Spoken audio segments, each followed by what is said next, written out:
अभिज्ञान शाकुंतलम में 6 श्लोक मैंने पढ़ा दिए थे। प्रथम अंक के, अब हम आगे चलते हैं। राजा सूत दूर ममुना सारंगण वयम आकृष्टा। यह सारथी, हम इस हिरण के द्वारा दूर तक खींचकर ले आए गए हैं। मतलब ये हिरण हमें दूर तक ले आया है, इसका पीछा करते करते हम बड़े दूर तक आ गए हैं। अयम पुनरिदानीमपि, यह अभी भी ग्रीवाभंगा विरामम मुहुर्नपतति संदने दृष्टि पश्चार्धेन प्रविष्ट शर्पतन भयात् भूयसा पूर्वकायम दर्भैरर्धावलीडै श्रमविवृत भृंशिभिक्लीणवत्मा पश्योदग्रप्लुतत्तान् वियति बहुतरम स्तोकमुर्व्याम प्रयाति। ये श्लोक है, 7वां श्लोक। ये श्रद्धा छंद का है। इसमें भी 7 वर्ण पे यति होती है। इसमें हिरण के भागने का स्वाभाविक वर्णन किया गया है। तो इसमें राजा सूत से कह रहा है कि हे सारथी, ये जो हिरण है वह अभी भी मुहुर अनुपतति संदने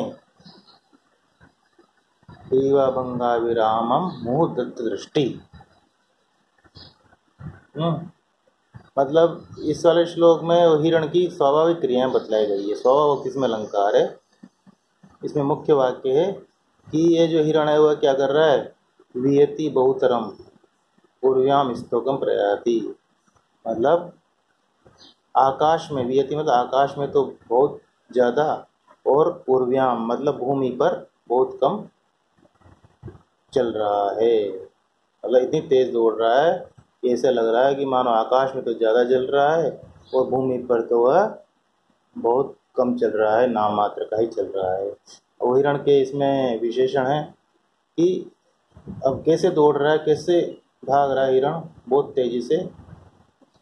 अनुपतति संदने, पीछा किए जाते हुए रथ पर। ग्रीवाभंगा विरामम मुहुर दृष्टि, अर्थात अपनी गर्दन को मोड़ करके मनोहर दृष्टिपात करता हुआ ये हिरण दौड़ रहा है। अनुपतति संदने, पीछा किए जाते हुए रथ पर। ग्रीवाभंग अभिरामम मुहुर दृष्टि, अर्थात अपनी गर्दन को मोड़ करके, पीछे की ओर मोड़ करके मनोहर दृष्टिपात करता हुआ ये हिरण बड़ी तेजी से दौड़ रहा है। दूसरा विशेषण क्या दिया गया है हिरण का, शरपतन भयात् भूयसा पूर्वकायम पश्चार्धेन प्रविष्ट। भूयसा पश्चार्धेन पूर्वकायम प्रविष्ट, अर्थात बाण लगने के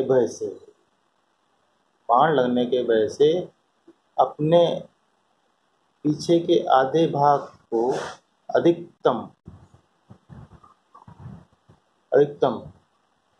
अग्रिम भाग में प्रविष्ट कराया हुआ। बाण लगने के भय से ये अपने अधिकांश पिछले भाग को पूर्व भाग में प्रविष्ट कराया हुआ सा, समेटा हुआ सा ये दौड़ रहा है। मतलब हिरण भाग तो रहा है बहुत तेजी से, लेकिन उसको डर है कि कहीं मेरे बाण न लग जाए, इसलिए अपना पिछला जो दुम वाला भाग होता है, दुम वाला, उसको आगे के भाग में घुसाया हुआ सा वो बड़ी तेजी से दौड़ा जा रहा है। इसके अलावा वो क्या कर रहा है हिरण, तो हिरण श्रम विवृत मुख भृंशिभि अर्धावलीडै दर्भै क्लीणवत्मा, थकान के कारण खुले हुए मुख से गिरने वाले, आधे चबाए हुए कुशाओं से, आधे चबाए हुए कुशाओं से, जो कुशाओं के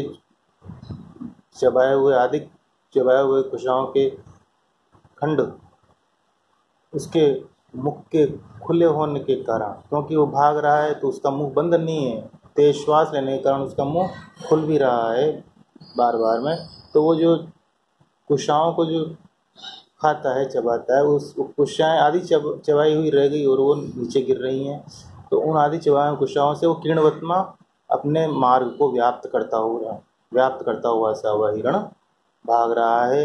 तो हे सारथी, तुम देखो, पश्य देखो, उदग्र प्लुतत्वात्, ऊंची छलांगों के कारण ये जो हिरण है वह व्यति बहुतरम, आकाश में तो मानो बहुत ज़्यादा, और उर्व्याम स्तोकम प्रयाति, भूमि पर बहुत कम चल रहा है। ठीक है, तो ये श्लोक, तो इसको एक बार और बता देता हूँ मैं।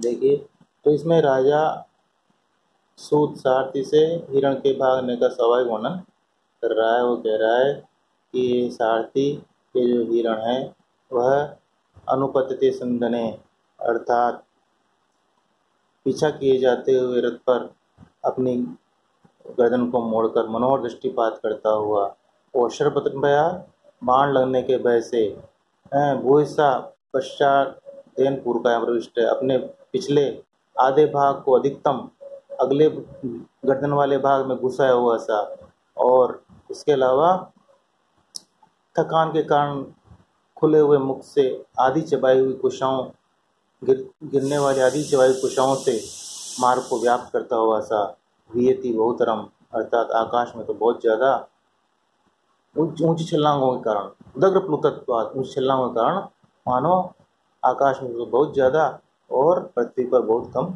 चल रहा है। इसके आगे हम अगले व्याख्यान में पढ़ाएंगे।